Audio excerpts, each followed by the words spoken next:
Assalamualaikum warahmatullahi wabarakatuh. Perkenalkan, nama saya Humairo Aziza, peserta Latsar CPNS Puslat Bangka DOD Angkatan ke-15 dengan NDH 19. Saya berasal dari Politeknik Pertanian Negeri Samarinda. Baik teman-teman, pada kesempatan kali ini saya akan menyampaikan review tentang mata pelatihan yang berjudul Etika Publik. Etika Publik. Kita sering mendengar kata atau istilah ini, dan dalam kesempatan ini kita akan membahasnya secara singkat. Apa sih etika publik itu dan mengapa calon ASN harus mempelajarinya? Etika publik terdiri dari dua kata, etika dan publik. Etika sendiri memiliki beberapa pengertian. Menurut Kamus Besar Bahasa Indonesia, etika dapat diartikan sebagai ilmu tentang apa yang baik dan yang buruk, tentang hak dan kewajiban sosial. Pengertian yang lain, etika adalah kumpulan azas atau nilai yang berkenaan dengan akhlak. Dan juga etika adalah nilai mengenai benar dan salah yang dianut masyarakat. Dari beberapa definisi tersebut, maka dapat disimpulkan bahwa etika adalah refleksi atas baik atau buruk, benar atau salah yang harus dilakukan, atau bagaimana melakukan yang baik atau yang benar. Etika publik sering dikaitkan dengan kode etik dan perilaku pejabat publik. Kode etik sendiri adalah aturan-aturan yang mengatur tingkah laku dalam suatu kelompok khusus. Kita sering mendengar ada kode etik profesi, diantaranya kode etik kedokteran, kode etik psikologi, kode etik advokat, dan lain sebagainya. Nah, kode etik profesi ini mengatur etika dari kelompok khusus dalam masyarakat dengan ketentuan-ketentuan tertulis yang harus dipegang teguh oleh kelompok profesi tersebut. Untuk kode etik ASN sendiri sudah diatur dalam Undang-Undang ASN Nomor 5 Tahun 2014, di mana di dalamnya menyebutkan bahwa ada 12 kode etik yang harus dipatuhi oleh ASN, yaitu yang pertama, melaksanakan tugasnya dengan jujur, bertanggung jawab, dan berintegritas tinggi. 2. Melaksanakan tugasnya dengan cermat dan disiplin. 3. Melayani dengan sikap hormat, sopan, dan tanpa tekanan. 4. Melaksanakan tugasnya sesuai dengan peraturan perundangan yang berlaku. 5. Melaksanakan tugasnya sesuai dengan perintah atasan atau pejabat yang berwenang jauh tidak bertentangan dengan ketentuan peraturan perundang-undangan dan etika pemerintahan. 6. Menjaga kerahasiaan yang menyangkut kebijakan negara. 7. Menggunakan kekayaan dan barang milik negara secara bertanggung jawab, efektif, dan efisien. Kedelapan, menjaga agar tidak terjadi konflik kepentingan dalam melaksanakan tugasnya. 9.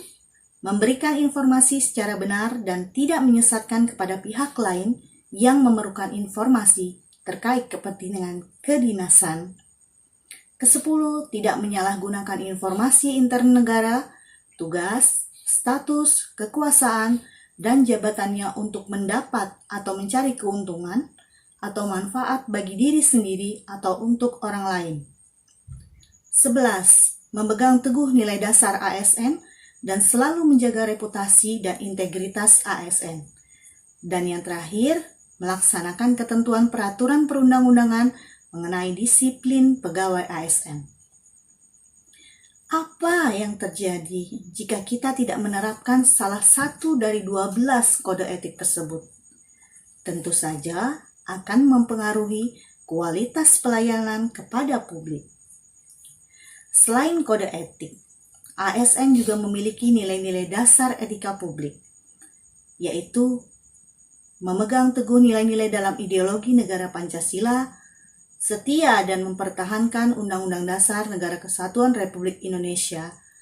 Yang ketiga, menjalankan tugas secara profesional dan tidak berpihak, membuat keputusan berdasarkan prinsip keahlian, menciptakan lingkungan kerja yang non-diskriminatif, memelihara dan menjunjung tinggi standar etika luhur, mempertanggungjawabkan tindakan dan kinerjanya kepada publik, memiliki kemampuan dalam melaksanakan kebijakan dan program pemerintah, memberikan layanan kepada publik secara jujur, tanggap, cepat, tepat, akurat, berdaya guna, berhasil guna, dan santun, mengutamakan kepemimpinan berkualitas tinggi, menghargai komunikasi, konsultasi, dan kerjasama, mengutamakan pencapaian hasil dan mendorong kinerja pegawai, mendorong kesetaraan dalam pekerjaan, dan yang terakhir meningkatkan efektivitas sistem pemerintahan yang demokratis sebagai perangkat sistem karir.